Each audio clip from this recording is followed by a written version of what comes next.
Assalamualaikum warahmatullahi wabarakatuh. Perkenalkan, nama saya Caca. Di sini saya akan bercerita tentang Timun Mas. Dengerin ya teman-teman. Alkisah. Di sebuah kampung di daerah Jawa Tengah, hiduplah seorang janda parubaya yang tidak mempunyai anak bernama Mbok Srini. Pada suatu hari, ia pergi ke hutan dan ia bertemu dengan raksasa. Dan ia pun mengatakan, "Tuan raksasa, jangan makan aku sudah tua, pasti dagingku tidak enak." Raksasa pun berkata, "Siapa yang ingin memakanmu, ibu tua? Aku kesini hanya ingin memberimu biji timun. Kau harus menanam biji ini dan kau akan mendapatkan yang kau inginkan. Tetapi kau harus berjanji, kau harus membagi dua denganku," kata raksasa itu. Tanpa disadari, Mbok Srini pun menjawab, "Baik Tuan raksasa." Lalu Mbok Srini pun bergegas untuk pulang dan menanam biji timun itu.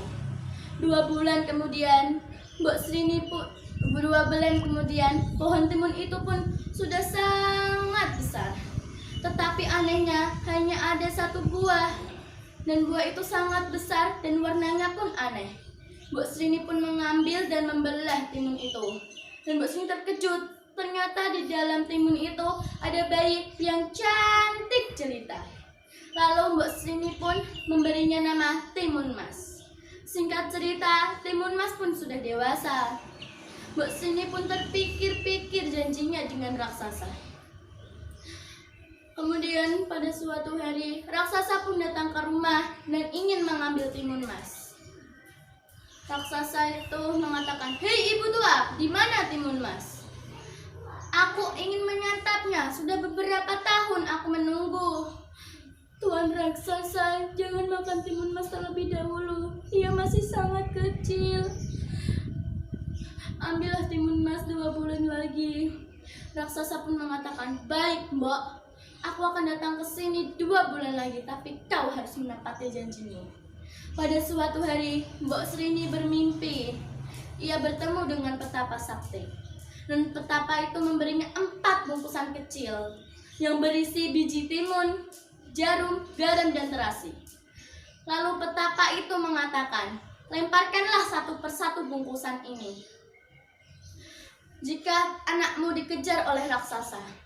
Timun Mas pun pada suatu hari Timun Mas pun dikejar oleh raksasa. Dan Timun Mas melemparkan bungkusan pertama yang berisi biji timun. Lalu sekelilingnya menjadi ladang timun yang sangat luas. Lalu raksasa pun memakan timun-timun itu. Saat timun-timun itu sudah habis, raksasa pun masih terasa lapar. Dan ia kembali mengejar Timun Mas. Timun Mas pun melemparkan biji kedua yang berisi jarum. Sekelilingnya menjadi hutan bambu runcit yang sangat lebat. Raksasa pun terkurung di dalamnya.